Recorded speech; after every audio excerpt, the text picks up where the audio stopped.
안녕하세요. 김철 목사입니다. 오늘부터 우리는 약 4차례에 걸쳐서 신구약 중간사를 공부해 볼 것입니다. 오늘은 그 첫째 부분인 헬라 제국과 중간사 모세오경의 세계화 부분에 대해서 공부해 보도록 하겠습니다.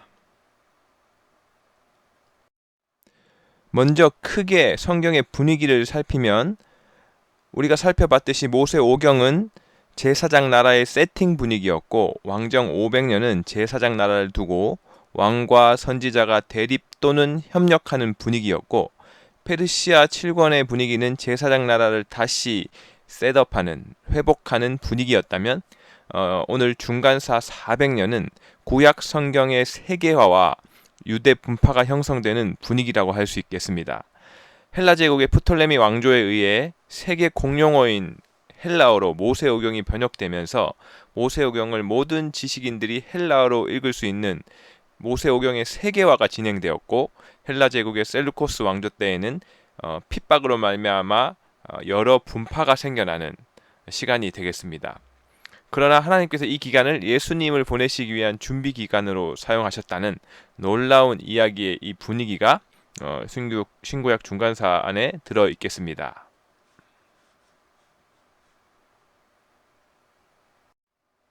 자, 중간사 400년을 그림으로 크게 살펴보면 말라기에서 마태복음으로 넘어가는 것은 성경의 책 한 페이지인데요. 그런데 그 안에 400여 년의 이야기가 들어있다라는 겁니다. 구약의 끝 말라기에서 하나님께서 선지자 엘리야를 보내시겠다고 말씀하셨는데, 마태복음에서 예수님께서 오리라 한 엘리야가 곧 세례 요한이다 라고 말씀하십니다. 그 사이가 또 400년이 되겠는데, 중간사 이야기는 그 400년의 이야기가 되겠습니다. 말라기에서 보면 또 페르시아 총독 이야기가 나옵니다. 그런데 신약의 첫째 책인 마태복음에서 보면 마리아와 요셉이 베들레헴에 가서 예수님이 탄생하게 되는데, 그 베들레헴에 가는 이유는 로마 황제 옥타비아누스의 명령 때문에 가게 됩니다. 다시 말해서 마태복음은 이제 로마 제국의 이제 황제의 명령으로 시작된다라는 것입니다. 그러면 구약의 끝 말라기는 페르시아 제국이고 마태복음은 로마 제국 되니까 페르시아에서 바로 로마 제국으로 바뀌었느냐? 그렇지 않다는 겁니다. 세계에서 보면 아수르가 멸망되고 바벨론이 멸망되고 이제 페르시아가 등장했고, 페르시아가 멸망되고 이제 헬라 제국이 등장해서 이제 300여 년이라는 긴 시간 속에 존속하다가 바로 로마 제국으로 이렇게 넘어가게 되는데요. 그 안에 헬라 제국 프톨레미 왕조 때 모세 오경의 이 세계화 이야기가 들어있고, 예루살렘 성전의 또 회복과 수전절 이야기인 이제 마카비 혁명의 이야기가 들어있겠습니다. 또한 하스몬 왕조, 즉 왕과 대제사장을 겸한 통치를 시작한 하스몬 왕조 이야기도 들어있겠고, 예수님의 공생의 3년과 가장 깊은 관련을 가진 그 헤롯 왕조의 시작 이야기도 이 중간사에 잘 담겨 있겠습니다. 이 이야기를 중간사 400년에 잘 담아서 우리가 이제 살펴보도록 하겠습니다. 자, 먼저 신구약 중간사 이야기를 말라기에 약속된 엘리야와 마태복음에 우리 예수님이 엘리야라고 표현한 이 세례 요한, 이 사이의 이야기를 중간사 400년이라고 표현하면 좋겠습니다. 이 말라기 내에서 하나님께서 이렇게 말씀하셨는데, 선지자 엘리야를 너희에게 보내리니, 즉 북이스라엘 때 아합 왕 때 갈멜산 대결의 주인공이 엘리야였는데요. 그런데 하나님께서 말라기 선지자를 통해서 그 선지자 엘리야를 너희에게 보내겠다고 말씀하셨습니다. 그런데 이후 400여 년의 시간이 지나고 우리 예수님께서 명료하게 말씀하시는데, 모든 선지자와 율법이 예언하는 것은 요한까지니 만일 너희가 즐겨 받을진대 오리라 한 엘리야, 바로 말라기 선지자가 말한 그 엘리야가 세례 요한이다라고 이야기합니다. 따라서 말라기, 엘리야의 이야기, 그리고 신약 성경 사복음서에 등장한 세례 요한, 이 세례 요한은 엘리야다라는 이 사실, 이 400년에 페르시아 제국이 멸망하고 헬라 제국이 등장했다가 멸망하고 로마 제국이 등장해서 제국의 자리를 이미 잡은 상태, 이 전체를 신구약 중간사 400년이다. 이렇게 정리하시면 되겠습니다. 자, 이 이야기는 성경 다니엘의 제국의 변동 밑그림과 아주 밀접하게 연결되어 있는 이야기입니다.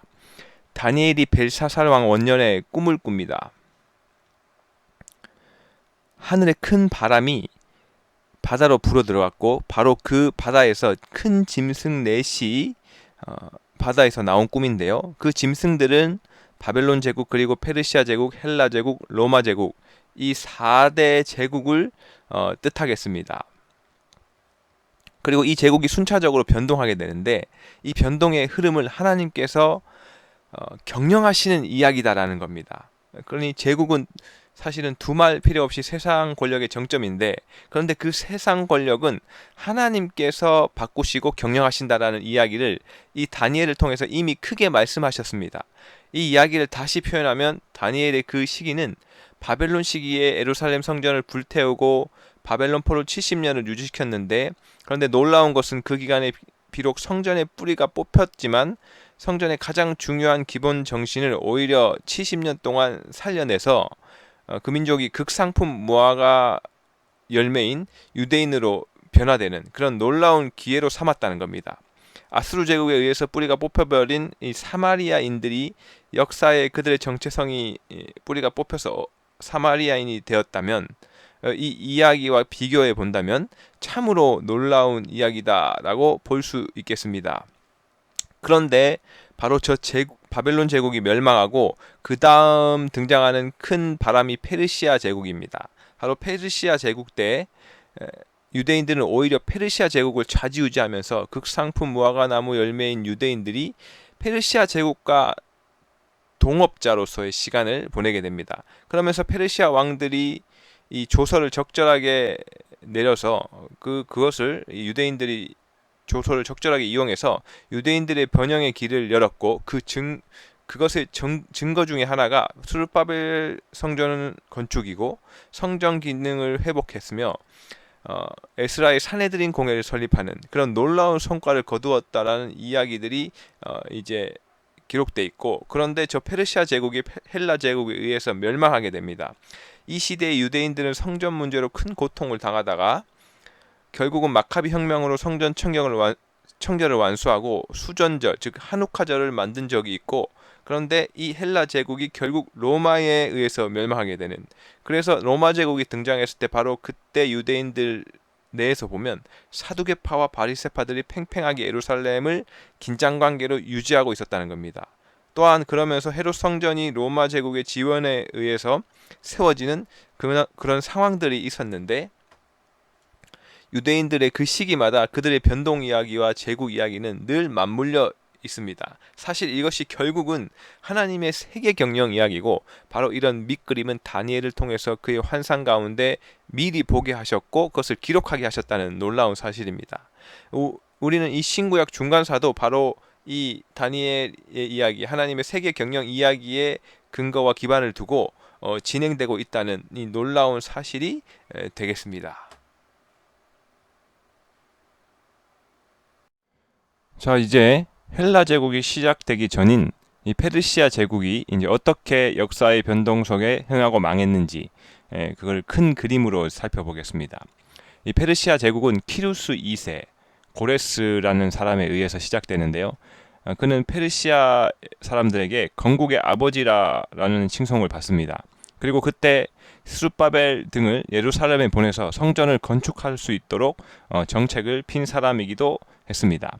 그런데 키루스 2세의 아들 캄비세스는 이제 8년 만에 죽게 되는데, 이미 캄비세스는 자기 동생 스메르디스를 죽였고 자기도 후사를 남기지 않고 이제 죽게 된 바, 결국 그 당시 페르시아 제국의 가장 영향력 있는 총독 출신의 정치 지도자들이 협의 끝에 말타기 경주를 통해서 왕을 한 사람 선택하기로 했는데, 바로 그 선택된 사람이 다레이오스가 되겠습니다. 재미있는 에피소드는 이 페르시아의 중요한 총독 출신들이 이 왕을 뽑을 때에 그 중에 한 명은 이제 치외법권을 인정받기를 원하며 빠지고 6명이 이제 어느 한 지점에 말을 타고 가서 먼저 우는 말이 이제 왕이 되기로 결정했는데요. 다레이오스가 탄 말이 먼저 울어서 다레이오스가 왕이 되었다라는 겁니다. 마부가 이 경기의 룰을 알고 다레이오스의 말이 수컷 말이었는데 앙컷 말과 교미를 시킨 다음에 앙컷 말의 소변을 가져다가 그 목적지에 이미 미리 뿌려 놓아서 그 다레이오스의 말이 그 냄새를 맡고 울게 되어서 이제 다레이오스가 왕이 되어서 마부의 도움을 고마워하며 이제 묘비의 마부의 도움으로 이제 왕이 되었다라는 그것을 기록한 사람이 이 다레이오스였다는 겁니다. 이 다리오는 당연히 정통성을 인정받기 위해서 키루스 2세의 딸인 아토사와 혼인하게 됩니다.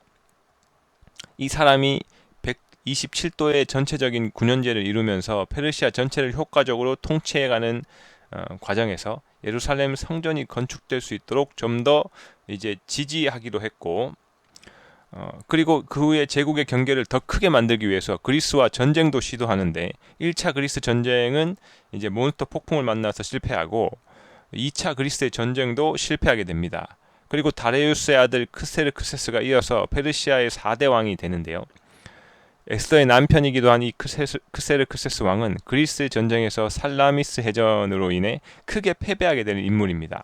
그리고 그의 아들 아르타크세르크세스, 즉 아닥사스다는 성경의 아닥사스다라고 기록되어 있는데 성벽 재건을 허락한 에스라와 느헤미야와 아주 관련이 깊은 왕이 되겠습니다. 이후 시간이 지나고 다레이오스 3세 때 BC 333년 이수수 전투에서 알렉산더에게 패배함으로 200여 년의 페르시아 제국이 그 기간이 소멸되는 이 큰 그림이 페르시아 제국의 전체의 흥망성쇠의 그림이 되겠습니다. 페르시아의 그리스 침공 이야기를 살펴보겠습니다. 이 부분이 바로 페르시아의 멸망을 자초한 전쟁 이야기인데요. 1차는 492년에 다리오 1세가 전쟁을 준비해서 그리스 본토인 아테네를 향해서 갑니다. 그런데 도착하지도 못하고 몬스터 폭풍을 만나서 공격 한번 제대로 하지 못하고 이제 퇴각하는 이야기가 되겠습니다. 이후 다리오가 다시 2년의 준비 끝에 폭풍을 뚫고 그리스에 이제 배를 가지고 진입했지만 마라톤이라는 곳에서 패배함으로 퇴각하게 된다는 이야기고, 이후 10여 년이 지나고 그의 아들 크세르크세스, 즉 다레이오스의 아들 아수에로가 대규모 전쟁을 준비해서 그리스의 본토 전체를 어느 정도 점령을 하게 됩니다. 그렇지만 급기야 살라미스 해전에서 패배함으로 그리스 침공은 실패하게 되겠습니다. 그런데 문제는 이 과정에서 그리스 쪽에서 페르시아 제국의 멸망과 관련된 이제 전쟁의 움직임이 시작되게 된다는 이야기가 되겠습니다. 그 그리스의 이야기를 살펴보면 그리스 하면 문명이라는 말이 바로 떠오릅니다. 그리스 문명이라고 함은 페리클레스 30년 통치 기간을 중심으로 약 200년 정도의 기간 동안 발생했던 철학, 사회, 문화 등 많은 내용들의 유산들을 남겼고 그 아테네를 중심으로 그 성과를 거두었다라고 말씀드릴 수 있겠습니다. 그런데 이런 그리스의 도시국가들이 페르시아의 침공을 받고 끝내 3차례에 걸쳐서 승리를 해냈는데 문제는 다시 페르시아가 네 번째도 침공하지 않겠는가라는 우려와 이 두려움을 가졌다는 것입니다. 그래서 그 그리스의 여러 도시국가들은 델로스라는 곳에서 동맹을 맺게 됩니다. 이 동맹의 내용은 페르시아가 또다시 그리스를 침략한다면 사전에 그리스의 여러 도시 국가들이 협력을 해서 그것을 대비하자는 내용이었고, 바로 이 델로스 동맹의 주된 세력들은 아테네와 스파르타와 코린트, 테베 등 이 쟁쟁한 이 도시 국가들이었다라는 것입니다. 이 델로스 동맹을 이끄는 지도자는 바로 이 페리클레스였는데요. 이 페리클레스는 동맹을 이끌면서 상당한 그리스의 번영을 주도하게 되는데 결국에 가서는 이 동맹이 파기되게 됩니다.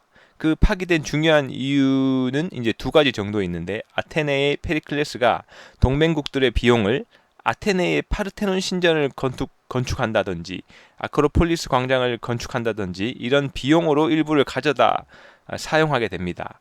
이 부분에 대해서 다른 이 스파르타 중심의 여러 도시 국가들이 그러면 안 된다, 다른 이견을 이렇게 제시했는데, 페리클레스는 아테네 파르테논 신전을 건축하는 것이 아테네 시민들의 사기를 높여서 페르시아와 싸움에 도움이 되는 이야기인데, 그런 것인데, 이 기금 사용은 당연히 정당하다는 이런 의견을 냈고, 이 부분에서 델로스 동맹이 이제 파기되는 중요한 사건이 되게 됩니다. 또 하나의 이유는 페리클레스가 이끄는 아테네가 코린트를 그 코린트 지역, 즉 성경의 고린도라는 그 지역을 지배하게 되는 내용 때문에 이 부분에 대해서 문제가 제기되어서 결국은 이 델로스 동맹은 이제 파기가 되게 됩니다.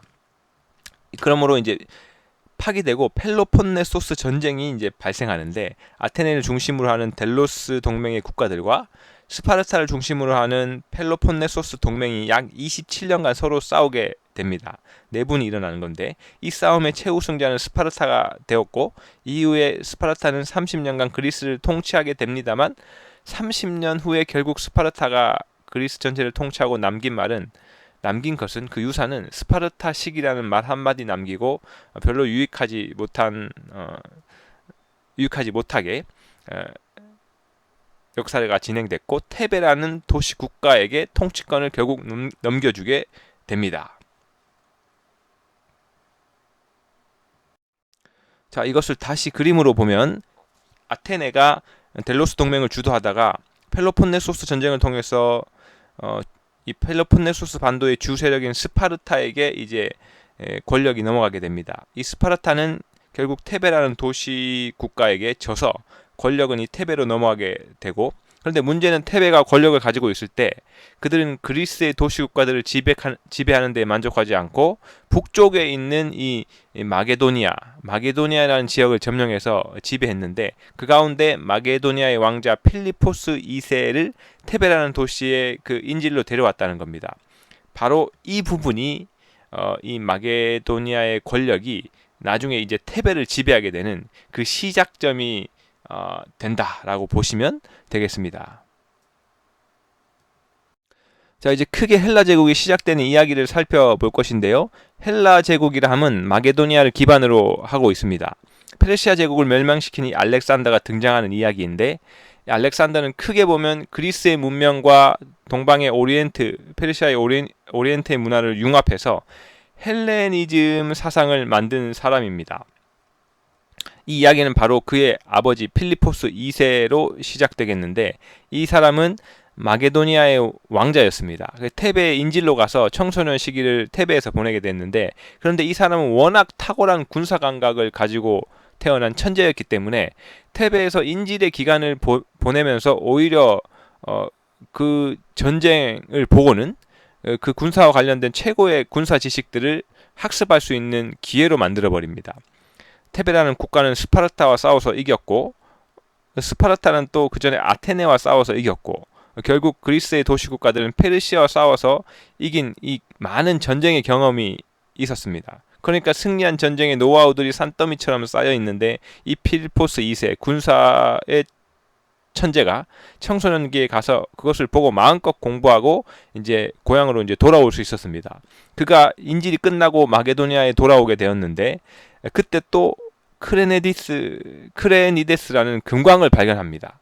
그리고 막대한 재원을 확충하게 됩니다. 그러니 그는 그 크레니데스라는 곳을 자신의 이름을 따서 필리포스, 즉 성경의 빌립보라고 이제 고쳐놓게 되고, 사도 바울의 2차 전도 여행의 이 천 유럽의 성인데 우리가 알고 있는 그곳입니다.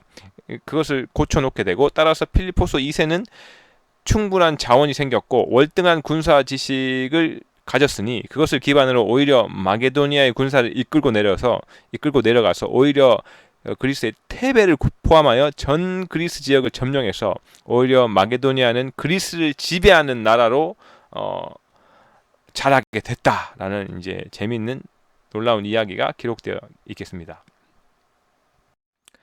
자, 그런데 그 필리포스 2세는 암살당해서 죽고 20살 된 그의 아들 알렉산더가 등장하게 됩니다.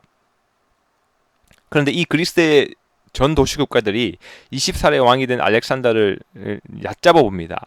20살 애송이에게 지배를 받는다는 것이 그들은 이제 받아들이기 쉽지 않았는데 결국 그것이 반란을 일으키게 됩니다.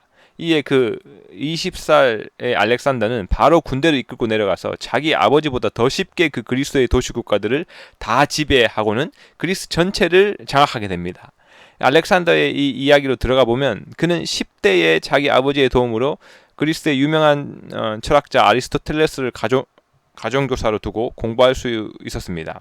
이 알렉산더는 이미 청소년기에 그러니까 그리스의 문명에 대해서 충분한 학습을 마쳤습니다. 그렇기에 그리스 도시 국가들을 평정하고 더 나아가서 페르시아 지역으로 눈을 돌리면서 더 나아가겠다라는 이 알렉산더가 이 문명을 들고 페르시아 제국을 점령하게 됩니다. 그러므로 이제 헬라 제국이 세워지는데 이제 또 헬라 제국이 세워짐으로 헬레니즘이 만들어지게 된다라고 보시면 되겠습니다. 20살의 알렉산더는 그리스의 도시국가 전체가 페르시아 제국의 3차례에 걸친 이 침략으로 두려워하고 있는 이 상황을 알고 오히려 그리스의 도시국가들에게 야 방어만 준비하지 말고 오히려 공격해서 페르시아를 점령하면 되지 않겠느냐라고 설득하면서 자신의 아버지의 계획을 자신이 실행하기에 이릅니다. 그는 마게도니아 군사 4만 5천 명을 데리고 페르시아 점령을 이제 시작하게 되는데 베레아에서 진군식을 하게 됩니다. 그리고 BC 333년 페르시아의 땅 이수스에서 다레오스 3세의 대군을 물리치게 됩니다. 그런데 알렉산더는 페르시아의 수도로 직행하기보다 오히려 지중해 연안으로 말머리를 틀어서 첫 번째 이제 두로성을 점령합니다. 그런데 워낙 두로가 섬이었기 때문에 천년 요새이기 때문에 그 두로를 점령하는 일은 쉽지 않았습니다. 시간을 한 6개월 정도를 소요하는데 알렉산더는 육지로부터 두로섬까지 이제 800m 정도 떨어져 있는 그 두로섬을 점령하는데 군인 1만 명을 동원해서 이제 바위를 굴려서 방파제를 놓아서 결국 점령을 하게 되고 6개월간 저항하여 알렉산더를 화나게 한 두로는 아예 불바다를 만들어 놓습니다. 이것은 아모스와 에스겔, 예레미야의 예언이 성취되는 또 기간이라고 보시면 되겠습니다. 이후 블레셋의 가사 지역을 점령하는데 또 약 2개월을 소요했고 그리고 이집트에 내려가서는 바로 점령을 끝내고 알렉산드리아라는 도시를 건설합니다. 그리고 올라오는 길에 예루살렘에 갔더니 페르시아의 지배를 받던 예루살렘은 바로 알렉산더에게 엎드렸고 결국 예루살렘까지 지배하게 된 알렉산더는 페르시아의 4대 수도 수사, 페르세폴리스, 엑바타나, 바벨론까지 점령함으로 헬라 제국을 시작하게 되고 이 헬라 제국의 제일 중요한 이 개념 헬레니즘, 즉 세계 동포주의, 민족주의를 배제하고 세계는 동포다는 이 내용을 담고 있는 사상인데 물론 사실 안으로 들어가 보면 물질주의와 개인주의가 당연히 포함되어 있겠습니다. 제국이라는 말 자체가 이제 세계 동포주의일 수 없기 때문인데 이것을 퍼뜨리게 됩니다. 문제는 이 세계 동포주의 헬레니즘을 알렉산더가 강요하기 시작했다는 것입니다. 그렇다면 알렉산드리아에 대해서 좀 정리해 둘 필요가 있겠습니다. 알렉산드리아는 지중해 연안의 나일강 삼각주 서쪽 끝에 위치하는데요. 지금의 이집트의 수도로부터 북서쪽으로 183km 정도 떨어진 곳입니다. BC 332년에 알렉산더가 이집트를 점령하고 도시를 세웠고 그 도시 이름을 자신의 이름을 붙여서 알렉산드리아라고 명명하게 됩니다.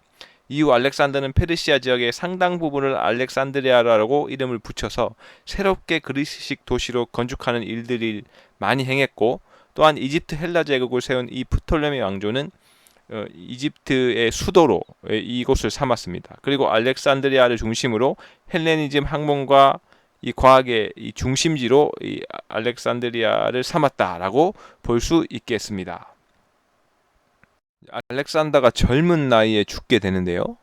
페르시아 전체를 손에 넣은 알렉산더는 인도까지 원정을 가게 되지만 두 가지 문제가 발생합니다. 부하들이 더 이상 종군을 거부하는 것이고 이제 왜냐하면 고향에 돌아가고 싶은 향수병에 모두가 이제 걸려 있었습니다. 또 하나는 그 지역에 있는 기후 문제로 이 풍토병이 발생해서 결국 알렉산더는 원정을 중단하고 돌아오게 되고 그 돌아오는 길에 BC 323년 정도에 이 바벨론이라는 곳에서 32세의 나이로 죽게 됩니다. 그러자 알렉산더가 죽고 난 후 헬라 제국은 분열됩니다. 알렉산더가 죽고 약 7명의 알렉산더 수하의 장수들이 분할 통치하게 되는데, 결국 약간의 시간이 지나고 3명은 도태되고 4명이 남아있게 되다가 또다시 1명은 크게 힘을 쓰지 못하고 3개의 헬라 제국으로 분열되게 됩니다. 그 제국이 마게도니아 헬라 제국이고, 또한 이집트 헬라 제국이고, 또 하나가 시리아 헬라 제국이었다라고 보시면 되겠습니다. 이것을 큰 그림으로 보시게 되면 바로 마게도니아 헬라 제국은 마게도니아와 그리스를 포함하게 되고, 이 시리아 헬라 제국은 녹색으로 이제 대체적인 페르시아 제국 전체를 포함하게 되고요. 이집트 헬라 제국은 이 노란색 부분의 영역이다라고 보시면 되겠습니다. 시리아 헬라 제국과 이집트 헬라 제국의 이 접점 지역에 있는 이 예루살렘 이야기로 우리가 계속해서 가보도록 하겠습니다. 자, 이집트 헬라 제국, 즉 프톨레미 헬라 제국인데요. 이집트 헬라 제국은 122년간 유대 지역을 통치하게 됩니다. 바로 이때 프톨레미 헬라 제국의 통치자들은 예루살렘 유대 지역의 평화와 안전을 보장하면서 그 기간에 모세오경을 헬라어로 번역하는 그런 일을 추진하게 됩니다. 그런데 프톨레미 헬라 제국은 BC 198년경에 셀루코스 왕조에게 패배하게 되고 유다 예루살렘을 셀루코스 왕조로 넘겨주게 됩니다. 계속해서 이제 BC 31년 로마와의 악티움 해전까지 이제 지속해서 하다가 BC 30년 클레오파트라의 자살로 이집트 헬라 제국은 역사에서 종료된다라고 보시면 되겠습니다.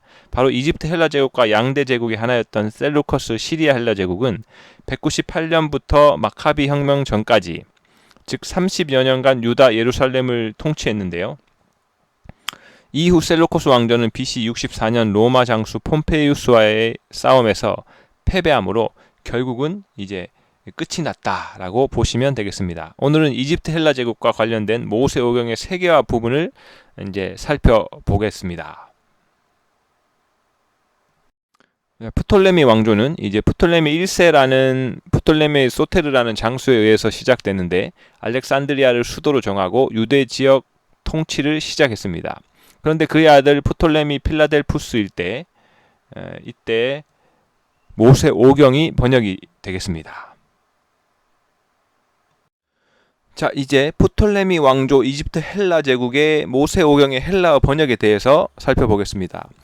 프톨레미 필라델포스라는 왕이 히브리어로 쓰여진 모세오경을 헬라어로 번역해서 알렉산드리아의 장서로 소장하고 싶은 꿈을 가지게 됩니다. 바로 이 꿈을 가지고 그 당시 도서관장 이 데메트리우스 파리리우스라는 사람에게 이 계획을 건넸습니다. 그러자 그 도서관장은 왕의 생각에 동조하면서 같은 꿈을 꾸게 됩니다. 당시 이집트의 알렉산드리아 도서관에는 약 20만 권 정도가 있었는데, 이 도서관장과 왕이 꿈을 꾼 것은 50만 권까지 채워넣자라는 꿈을 이제 함께 꾸게 됩니다. 바로 이때 아리스테아스라는 왕의 절친이 프톨레미 필라델포스에게 이런 중대 사건을 진행하고 있는데, 모세오경을 원래 썼던 그 민족의 상당수가 여기 이집트에 예전에 도망왔는데 그들이 노예로 전락해서 살고 있다. 이런 유대인들을 이 번역하는 작업을 진행하면서 해방하는 것이 어떻겠느냐라고 제안하게 되고, 왕은 그 제안을 받아들이면서 460달란트 이상의 비용을 지불하고 그들을 해방시켜주면서 그들의 조상들의 책인 그 모세오경을 번역하기 시작했다라는 사실입니다.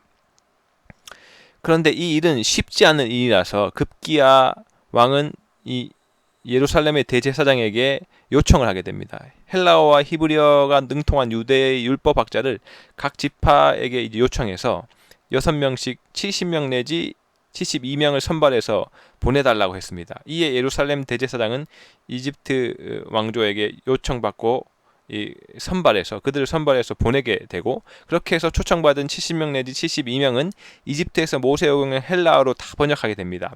다 번역된 내용을 70인역이라고 우리가 부르는데요. 로마어로 셉토라진트라고 부르게 됩니다.